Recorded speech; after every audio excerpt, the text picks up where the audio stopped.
আবুল মিয়া ফর্সা মানুষ, বউটা তাহার কালো, এই কারণে বউটা বেশি লাগে না তার ভালো। বউটা আবার কালো হইলেও বড় ঘরের বেটি, বাপের ঘরে খাইছে শুধু বড় মাছের পেটি। ভালো খেয়ে বড় হওয়া এই বেচারির মুখে স্বামীর ঘরের ভর্তাবাজি পান্তা কি আর রুচে। বউয়ের জ্বালা, জামাই গরিব, স্বামীর বউ তার কালো, দুজনেই কয় এমন সংসার ভেঙে দেওয়াই ভালো। দুজনেই ভুল্লা তাদের দুই মানিকের কথা, সোনার সংসার ভেঙে দিল এ দুই পিতা মাতা। নিজের ভুলে পথ হারিয়ে পথ ভুলা এই নারী, নিজেই নিজের ঘর ভাঙিয়া গেল বাপের বাড়ি। ভেবেছিল ভাইয়েরা তার আগের মতোই আছে, আগের মতোই বাসবে ভালো, টানবে বুকের কাছে।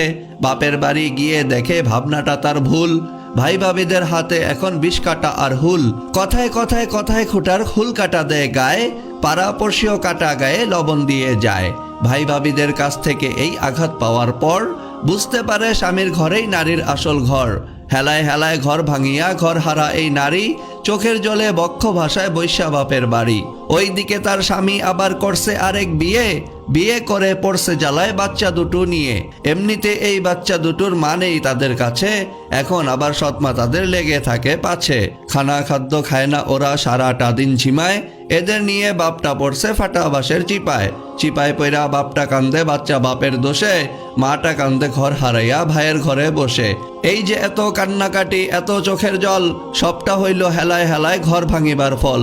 কারো বুকে ঘর ভাঙিবার স্বপ্ন যদি জাগে, এদের একটু দেখা নিও ঘর ভাঙিবার আগে।